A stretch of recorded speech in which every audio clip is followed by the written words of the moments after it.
I've got the Commanders as the team that's the most likely scenario to be this year's Texans. You're tuned in to the Ross Tucker Football Podcast, guiding your gridiron journey, none other than your host, former NFL lineman, Ross Tucker.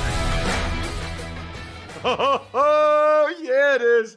But it's not just any Ross Tucker Football Podcast. It is a Power Rankings Tuesday, our first Power Rankings Tuesday of the 2024 NFL season. I am so pumped up. One of my favorite weeks of the year because it's week one.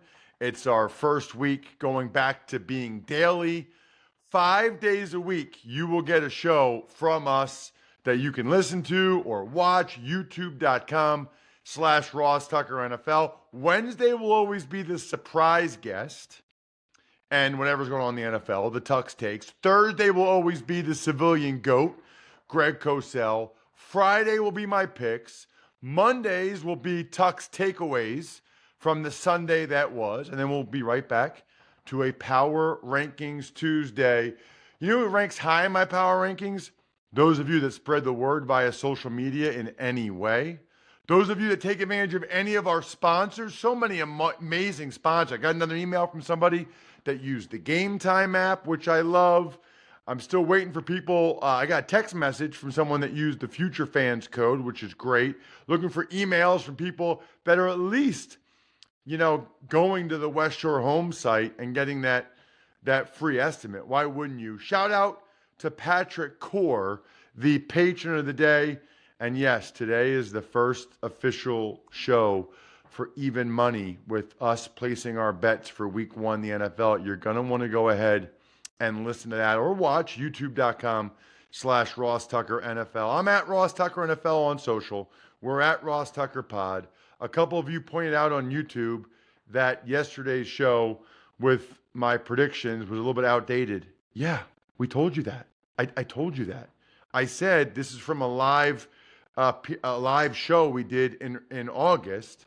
And so J.J. McCarthy and some of the things were a little bit outdated. Yeah, we don't do that very often. Other shows record stuff and play it later all the time. We hardly ever do that. But I was flying back from Hawaii. There's a lot of factors involved. And plus, I wanted you guys to get my official NFC predictions, just like I want you guys to grab a bottle of Smirnoff at your local retailer and head to Smirnoff.com to find recipes of delicious cocktails perfect for game day. Please drink them responsibly. Smirnoff number 21 vodka, distilled from grain, 40% alcohol by volume. The Smirnoff Company, New York, New York. Please do not share with anyone under legal drinking age. It's the world's #1 vodka, and they are an official vodka partner of the NFL. It's Big Show time. It's time for the all-important Power Rankings. The worst team in the history of the NFL is... All right, Ross, we're going to start our power rankings with 32nd, the New England Patriots. Obviously, on the Even Money podcast, Fezzik said he thinks that there's a chance they go winless. I don't think that's going to happen because I think Jacoby Brissett is too good of a quarterback that they won't get a win early in the year. But, they told you what they thought about their team by trading Matthew Judon. I think they're pretty clearly the worst team in the league. We'll see. Maybe Gerard Mayo can surprise us. Maybe they don't end up 32nd at the end of the year. 31st is the Carolina Panthers. They have a chance to move up the list. It's weird, Jack. There aren't that many teams, as I was going through this, that I thought would be terrible, right? Like, I could see the Panthers winning 6 or 7 games. I don't know if they'll get that many. I would like to think with some of the upgrades that they've made on the offensive line, I would like to think Bryce Young will be significantly better, but I don't know. I don't know if he will. I still think you have to rank them pretty low. They were fortunate to win the 2 games they won last year. 30th is the Las Vegas Raiders. The Raiders. They have some good pieces. They have Devontae Adams. They have, on the D-line, Max Crosby and Christian Wilkins. And I don't think, Gardner Minshew proved what? He could win 8 or 9 games last year, Jack, with a Colts roster that wasn't overly talented. But it just still feels like something is missing with this team. And I think that they're at best a 6 or 7 win team. 29th is the Denver Broncos. So I think I would have had them a little bit lower, 30 or 31, until I saw Bo Nix looking pretty darn snazzy in Sean Payton's offense. Yes, it was the preseason. Yes, it was vanilla, but he's played a lot of football. He's smart, looked like he belongs. I think that gives them a chance to not be one of the 2 or 3 worst teams like I probably thought that they would be previously.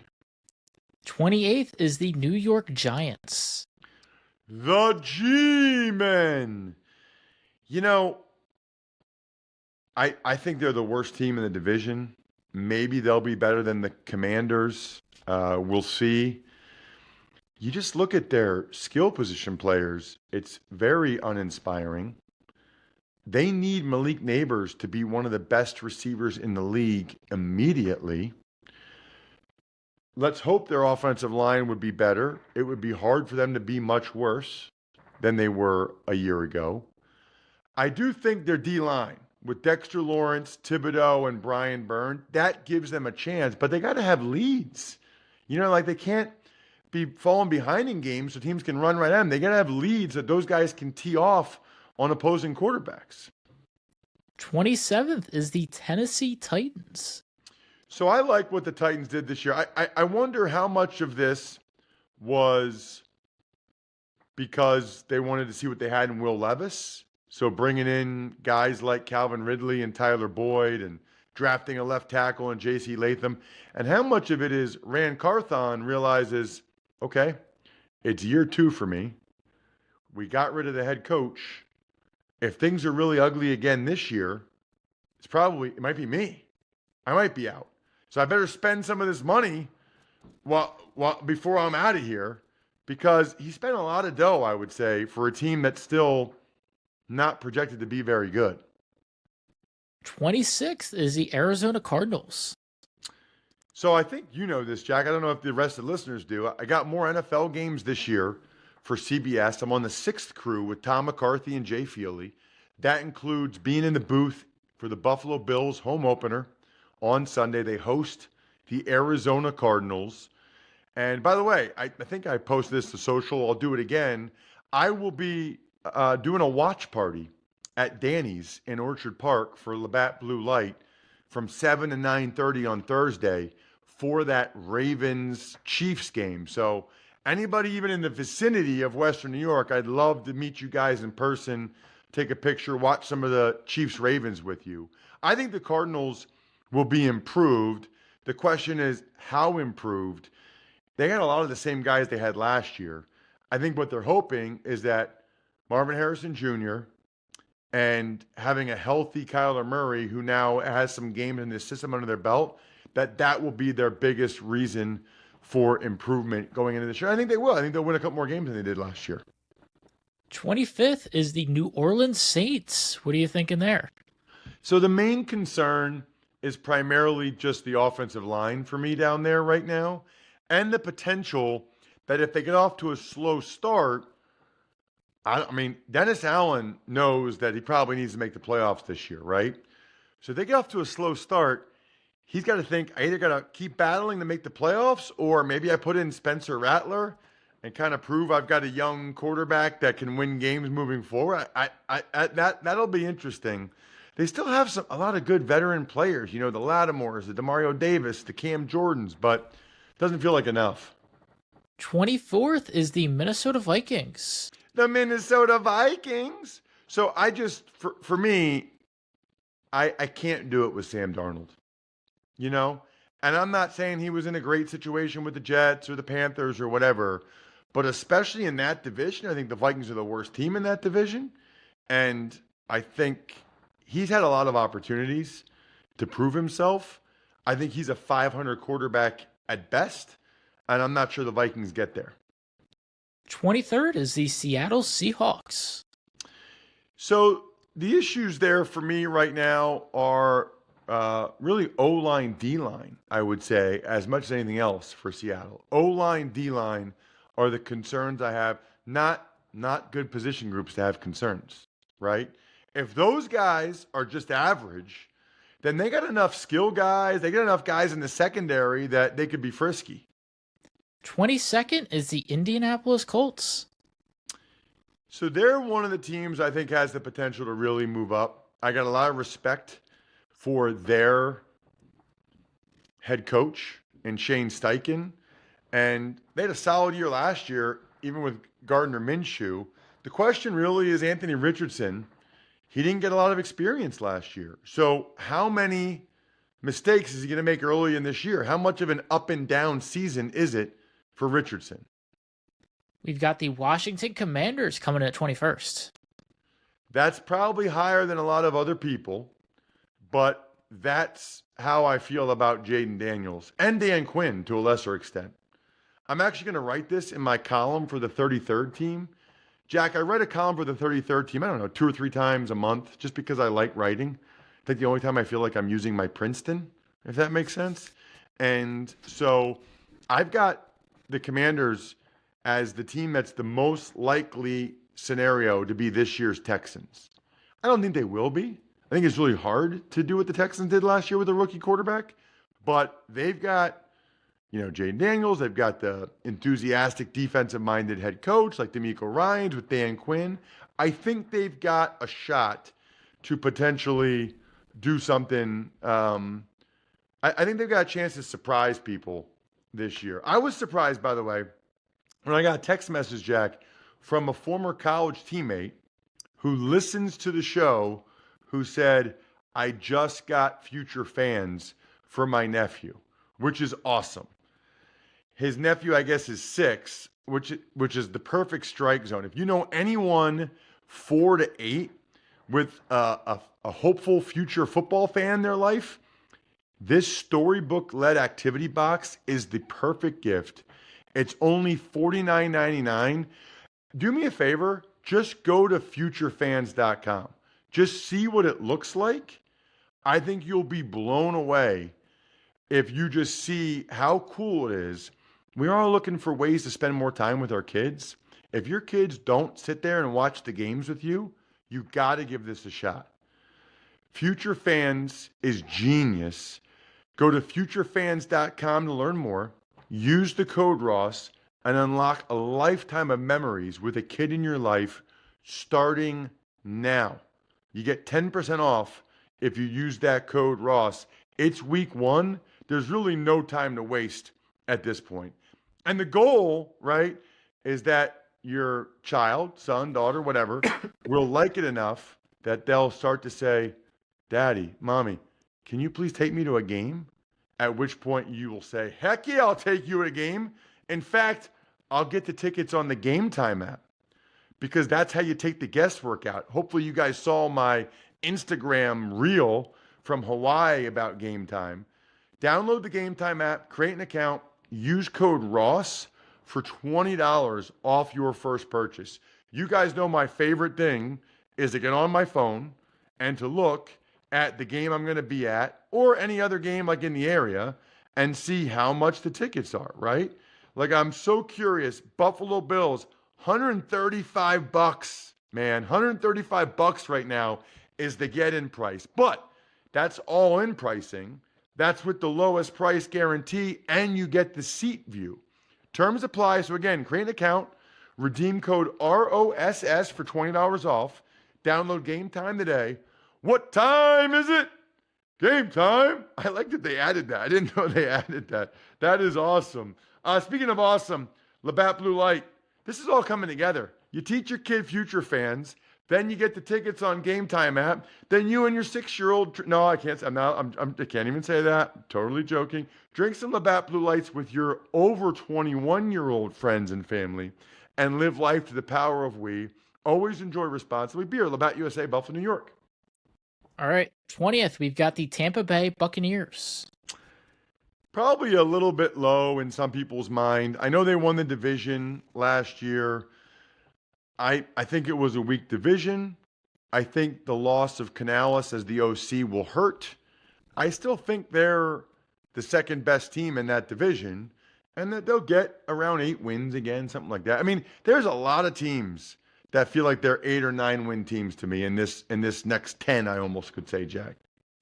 Got the Pittsburgh Steelers at 19th. So they feel like an 8 or 9 win team, right? I mean, which I think is interesting because if you're a Steelers fan, you're probably starting to feel like every year the Steelers are an 8 or 9 win team. And you're almost kind of getting sick of it. I would just say to you, I understand that mindset. However, like they keep making the playoffs.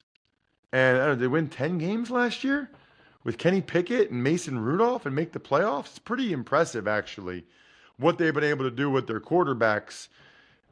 I think you're still in a situation where you don't have a top 15 quarterback. So to have winning seasons without a top 15 quarterback is good. 18th is the Los Angeles Chargers. San Diego Superchargers, San Diego Chargers. Go, Chargers, go.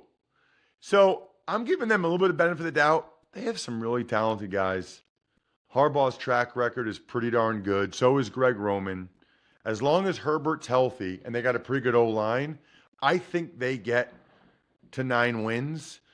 You know, the issue will be their health. They can seemingly never stay healthy. And obviously the receiver position is a concern in today's day and age of the NFL. 17th is the Jacksonville Jaguars.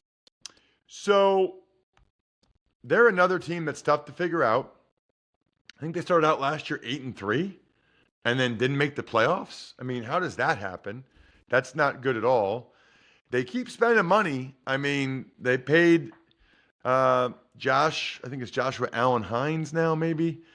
I lose track sometimes. I'll know that when I do a Jaguars game this year. I think they're better than the way they finished last year. And I think their offensive line will be better with the addition of Mitch Morse. I have faith in Peterson as a coach. I think the Jags will be a little bit improved and maybe get to 9 or 10 wins. The halfway point, we got the Chicago Bears at 16. So the Bears are an 8 or 9 win team. I know I've been saying that a lot, but that's where we are in the power rankings. I think the expectation for them might be a little bit high, considering they have a rookie quarterback, and they're not as good as the Lions and the Packers. I mean, I think I have Lions and Packers. I don't want to review it, but I have Lions and Packers both in the top 5 in the NFL. So that's tough for the Bears. How many of those games are going to win? 1 out of 4, maybe. So that makes it tough, and I think they'll lose a game or two because of Caleb Williams making rookie mistakes. That's okay though. You know, that's part of the process. Even their owner, George McCaskey, is telling people to have some patience. 15th, we've got the Atlanta Falcons. I have them winning that division. You know, the moves for the safety Justin Simmons and Matthew Judon were significant, really significant. Absolutely love the fact that they're being aggressive there. I think they're pretty clearly the most talented team in the division. Now we'll see whether or not they can get it done. 14th is the New York Jets. And every week, Jack, we're going to highlight whichever team moved up the most in my rankings. Well, guess what? You know, the last ranking was the last ranking last year. And so it's the Jets by far. I think they were 29th or 30th in the last ranking last year. My biggest upgrade this week is the New York Jets. Obvious reasons, right? Aaron Rodgers. That's the big one. We'll see what happens if and when they get Hassan Reddick on the team. They need him desperately for that edge rusher group. And I don't know that any of us really know what to expect with Aaron Rodgers this year. Is he a top 5 quarterback again? I tend to doubt that. Top 10 seems pretty reasonable. Top 15, you would think for sure. But even if he's just top 15, that's way, way better than the Jets have had in a long, long time, and probably good enough for them to win double-digit games. That's why the Jets are my biggest upgrade. You should upgrade your bathroom or entry door with West Shore Home. Get free installation for 48 months with 0% interest, plus an extra $500 off when you visit westshorehome.com/Ross. Send me your screenshots of going there and checking it out. Maybe you'll win the next Madden. Miami Dolphins are 13th. Miami Dolphins. Miami Dolphins. I'm calling 2 of their games on the radio in September. Miami Dolphins. Miami Dolphins. Is this the year they get over the hump? You know, I think the concern for me right now is defense, and in particular defensive line, right? Chubb, Jalen Phillips coming back from injuries. They lose Christian Wilkin. That's the concern with those guys. 12th is the Dallas Cowboys. How about them Cowboys? So I'd be surprised they don't take a step back. Now, maybe I have them taking too much of a step back, and maybe the replacements at center and left tackle and running back and D-line will be better than I think that they are. But it just feels like there's a lot of drama there and a lot of downgrades, quite frankly. Maybe I'll be wrong. I hope for Cowboys fans I am wrong about those positions. But it's hard to argue. It's hard to make an argument for how and where they got better. The 11th team is the Los Angeles Rams. So impressed by what they did last year. They were one of my biggest surprises last year. Sean McVay can flat out coach.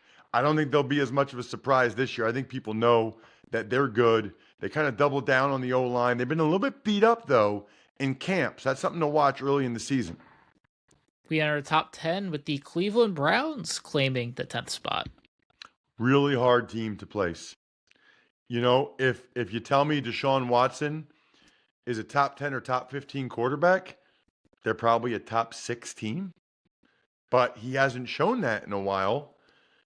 So I don't really know where to put them. Yes, they made the playoffs with Flacco, but quite frankly, Flacco was playing better than Deshaun Watson's played since he's been back in Cleveland. So that's one I'll have a lot more information on as we get a little bit further down the line. 9th is the Cincinnati Bengals.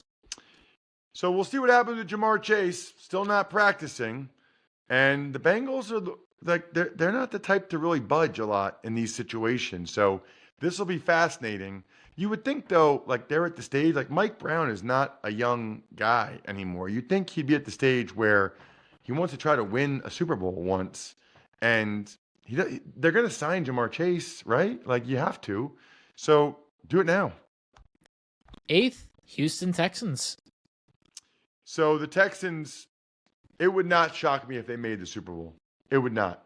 They feel like a young, talented team that believes in their quarterback, poised to maybe even take another step. They're now in the mix in my mind with the Bills and the Ravens and all these other teams that have been battling it out with the Chiefs the last few years, Bengals. 7th is the Buffalo Bills. So I think in recent years, they've started higher. They do have a few more questions, right? Receiver for sure. You know, now Matt Milano's hurt for a while. New safeties. So they've got some more, I would say they go into the season with more questions than they've had in recent years.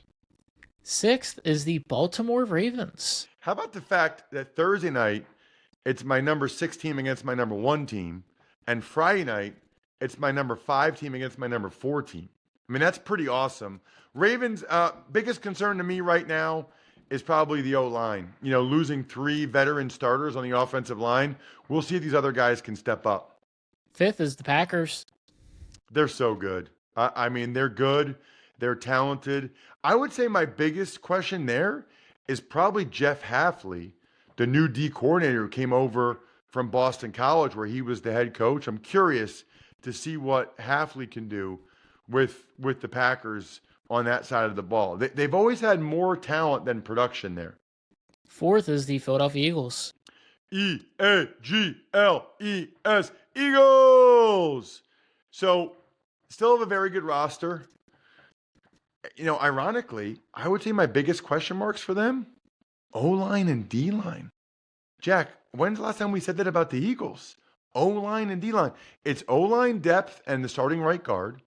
And then D-line, it's really everywhere. I know they have good players. I'm not sure they have great players. 3rd is Detroit Lions. Yeah, I got Lions 3, Niners 2, Chiefs 1. Lions, I would not be surprised if they went to the Super Bowl and win it. They have that belief now. They took big steps last year. The next step is always the hardest.